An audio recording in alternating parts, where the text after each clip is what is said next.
वस्तु गोविंद तुभ्यमेव समर्पये गृहाण सम्मुखो भूत्वा प्रसीद परमेश्वरः। ओम नमो भगवते वासुदेवाय नमः। जय श्री हरि प्रिय भक्तगणों, स्वागत है आप सभी का अपने चैनल ज्ञान अर्थ में। आप सभी को मोक्षदा एकादशी की हार्दिक शुभकामनाएं। आपके और आपके समस्त परिवार पर भगवान श्री हरि की कृपा सर्वदा बनी रहे। श्रोताओं, आज आप इस वीडियो में रसपान करेंगे मोक्षदा एकादशी की पावन पवित्र व्रत कथा और आरती, जिसके रसपान से साधक को सभी पापों से छुटकारा मिल जाता है और साथ ही भगवान श्री हरि की कृपा से ऐसे साधक अटल संपत्ति, तेजस्वी पुत्र और अखंड सौभाग्य के भागीदारी बनते हैं। तो आइए ध्यान लगाकर रसपान करते हैं मोक्षदा एकादशी की पावन पवित्र व्रत कथा। प्राचीन समय की बात है। वैखानस नाम का एक राजा प्राचीन नगर में राज करता था। उसके राज्य में चारों वेदों के ज्ञाता ब्राह्मण रहते थे।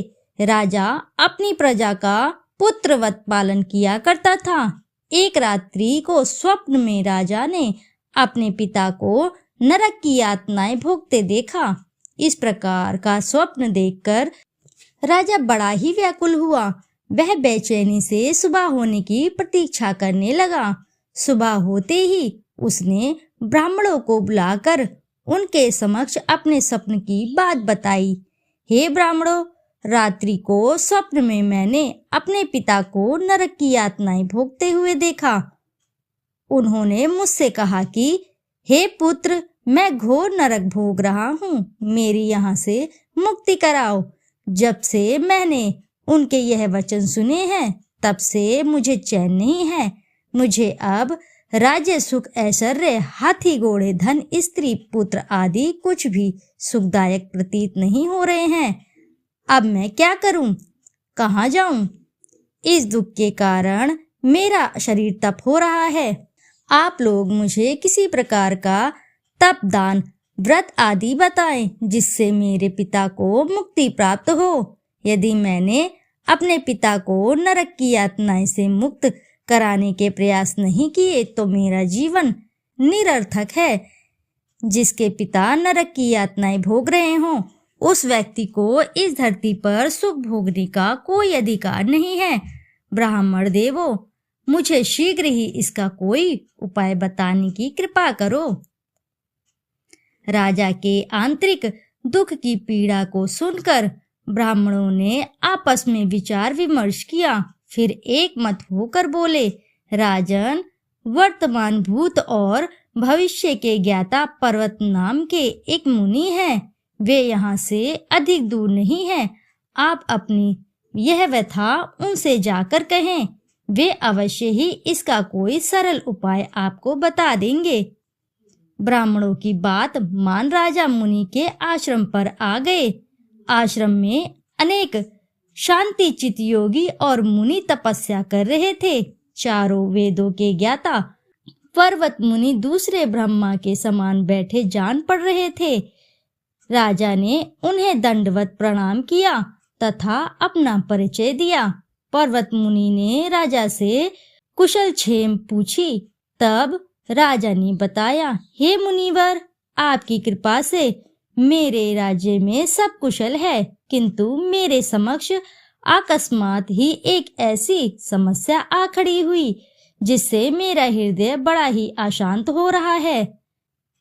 फिर राजा ने मुनि को व्यथित हृदय से रात में देखे गए स्वप्न की पूरी बात बताई और फिर दुखी स्वर में बोला, हे महर्षि, अब आप कृपा कर मेरा मार्गदर्शन करें कि ऐसे में मुझे क्या करना चाहिए। कैसे मैं अपने पिता को नरक की यातना से मुक्ति दिलाऊं? राजा की बात पर्वत मुनि ने गंभीरता पूर्वक सुनी। फिर नेत्र बंद कर भूत और भविष्य पर विचार करने लगे। कुछ देर गंभीरता पूर्वक चिंतन करने के बाद उन्होंने कहा, राजन, मैंने आपने योग बल के द्वारा तुम्हारे पिता के सभी कुकर्मों का ज्ञान प्राप्त कर लिया है। उन्होंने पूर्व जन्म में अपनी पत्नियों में भेदभाव किया था। अपनी बड़ी रानी के कहने में आकर उन्होंने दूसरी पत्नी को ऋतुदान मांगने पर नहीं दिया था, उसी पाप के फल से तुम्हारा पिता नरक में गया है। यह जानकर वैखानस ने यातना भरे स्वर में कहा, हे ऋषिवर, मेरे पिता के उद्धार का आप कोई उपाय बताने की कृपा करें। आपकी बहुत ही कृपा होगी। मैं किस प्रकार वे इस पाप से मुक्त होंगे? इस पर पर्वत मुनि बोले, हे राजन, मार्गशीर्ष मास के शुक्ल पक्ष में जो एकादशी होती है उसे मोक्षदा एकादशी कहते हैं। यह मोक्ष प्रदान करने वाली है। आप इस मोक्षदा एकादशी का व्रत करें और उस व्रत के पुण्य को संकल्प करके अपने पिता को अर्पित कर दें। एकादशी के पुण्य प्रभाव से अवश्य ही आपके पिता को मुक्ति मिल जाएगी। पर्वत मुनि के वचनों को सुनकर राजा ने अपने राज्य को लौट गए और परिवार सहित मोक्षदा एकादशी की विधि पूर्वक व्रत किया। इस व्रत के पुण्य को राजा ने अपने पिता को अर्पित कर दिया। इस पुण्य के प्रभाव से राजा के पिता को सहज ही मुक्ति मिल गई। स्वर्ग के प्रस्थान करते हुए राजा के पिता ने कहा, हे पुत्र, तेरा कल्याण हो। इतना कहकर राजा के पिता ने स्वर्ग को प्रस्थान किया।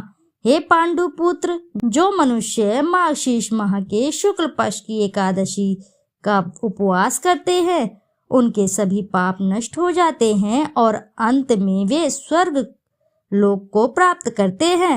इस उपवास से उत्तम और मोक्ष प्रदान करने वाला दूसरा कोई व्रत नहीं है।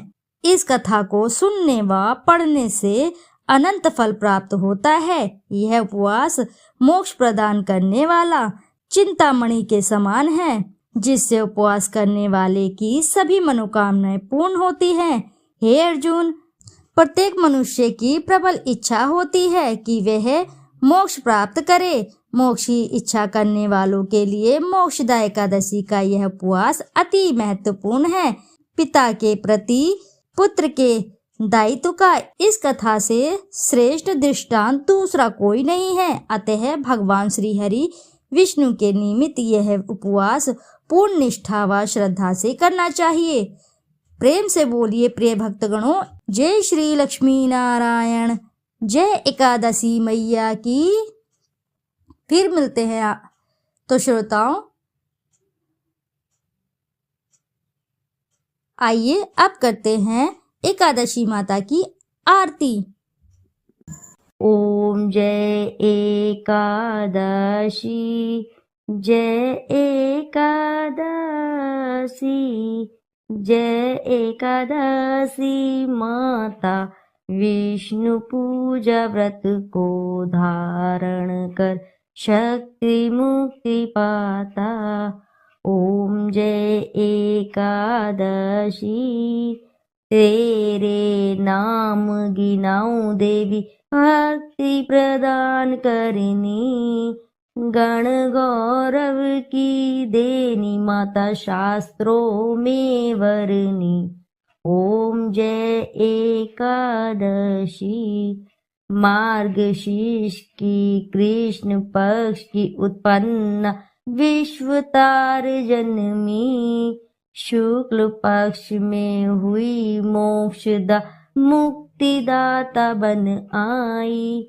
ओम जय एकादशी, पौष के कृष्ण पक्ष की सफला नामक है, शुक्ल पक्ष में होए पुत्रदा आनंद अधिक है।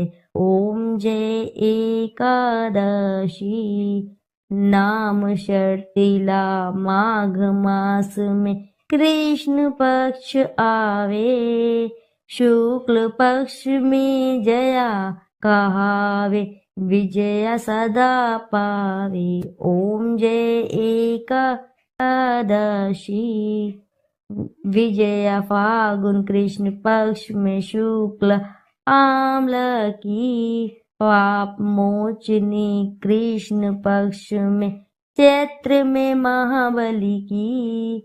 ओम जय एकादशी, चैत्र शुक्ल में नाम कामदा धन देने वाली, नाम बथरूनी कृष्ण पक्ष में बैसाख महावाली।